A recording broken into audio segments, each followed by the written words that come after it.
Hello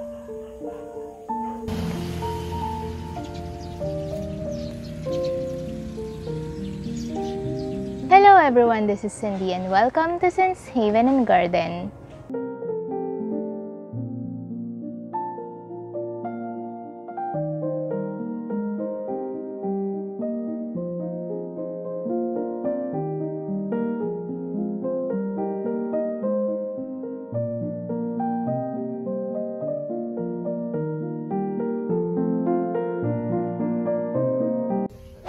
Hello everyone! Sobrang mahal na mga bilihin ngayon.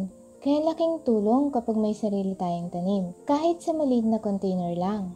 Sa episode na ito ay ipapakita ko na pwede tayong makapag-produce ng iba't ibang pagkain kahit sa maliit na planggana lang. So gagamit ako dito ng lumang planggana para pagtaniman at may mga butas na rin sa ilalim.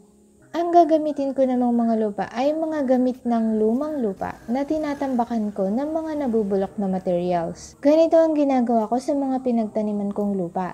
Nilalagyan ko ng mga nabubulok na gulay at dahon-dahon para tumaba ulit. Simpleng paraan pero malaki ang tulong. May mga nagtatanong kung ano ang ginagawa ko sa mga lupa pagkatapos kong taniman. Siyempre ginagamit ko ulit. Sobrang mahal na rin ang garden soil ngayon kung bibilihin. Yung mga may sakit na lupa ay binibilad ko muna at tinatambakan ng mga compost materials bago ulit gamitin. Yun namang mga walang sakit ay ganito. Tinatambakan ko ng mga compost materials at tinataniman ulit ng panibago. Hindi ko na tinatanggal yung mga lumang ugat basta walang sakit kasi madami din niyang nutrients. Kumbaga, ibabalik din natin sa lupa yung mga binigay niyang nutrients sa halaman para tumaba ulit at maging malusog yung sunod nating itatanim. Ang itatanim ko ngayon ay itong mga sari-saring halaman na pangsalad na ipinunla ko. Dikit-dikit kaya dahan-dahan kong inaalis gamit ang pinutol na walis tingting. At ayan, at green lettuce ang una kong nakuha. Meron ding Japanese mustasa. Ito naman ay pwedeng pangsigang. Nakakuha na ako ng iba't ibang seedlings at ito sila ang itatanim ko ng sama-sama dito sa isang planggana.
Meron nga pala akong nag-iisang coriander na tumubo at itatanim ko na rin dito.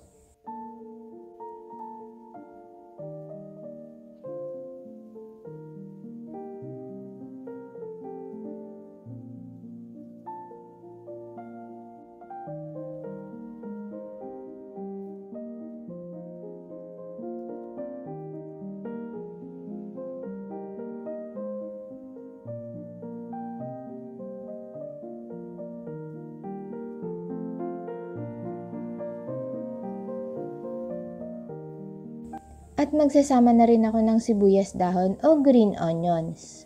Para kompleto na at saka pangtaboy din ito ng mga mapanirang insekto.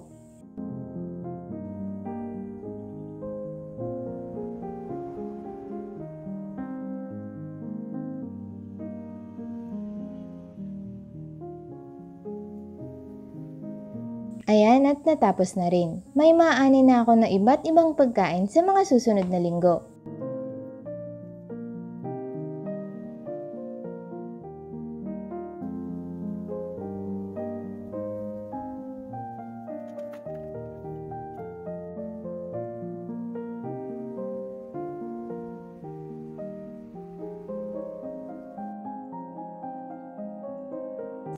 Pagkatapos ng 16 na araw ay ito na sila, lumalago na. Ito na yung tinanim kong Japanese na mustasa. Mamula-mula siya kumpara sa regular na mustasa at ang lalaki ng mga dahon. At ito namang nasa tabi niyang maliit ay purple basil. Tapos ang mga green lettuce ay malulusog at malalaki na ang mga dahon. Ito naman ay mga red lettuce na lumalago na rin. Pwede nang ihalo sa salad sa mga susunod na araw. Tapos ito naman ay spinach.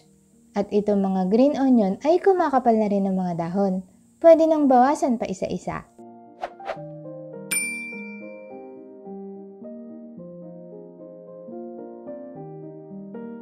At lumalaki na rin itong coriander. Mabilis din pala itong lumago.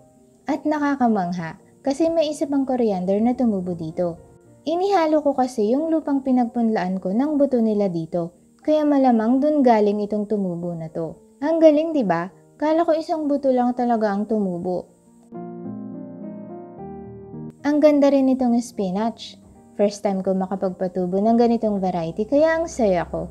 Ang cute ng mga dahon. O di ba? Ang daming pagkain na ito na nakatanim sa maliit lang na container. Pwede na nga itong kuhanan ng mga dahon-dahon. Kapag namimitas ako ng ganito ay hindi ko binubunot ang buong puno ng halaman. Bumabawas lang ako ng mga dahon sa baba. Katulad nito, itong unang dahon ay pwede nang kunin kasi ito naman ang unang gugulang. Pero palalakihin ko pa.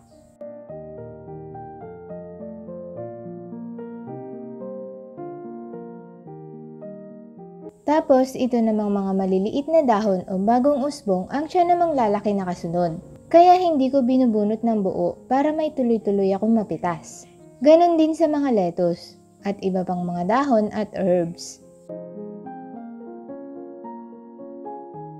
Ito na sila 27 days simula nung tinanim ko sila dito sa planggana. O diba, halos isang buwan lang. Madami na akong maaning pagkain. At tatagal din ito ng ilang linggo o buwan. Ganon katagal akong may supply ng salad greens ng libre, kahit sa maliit lang na container. Sulit na sulit, kaya tara at samahan nyo na rin ako magtanim. Happy planting! Kung gusto nyo po magtanim ng iba't ibang variety ng gulay, ay nagbebenta ako ng mga seeds na galing mismo sa aking harvest. Bisitahin lang ang aking Facebook page to see more varieties and how to order. Muli ay maraming salamat at sana ay may natutunan kayo. Mag-like at mag-comment kung ito ay nagustuhan nyo o kung kayo ay may mga katanungan at mga karagdagang suggestions.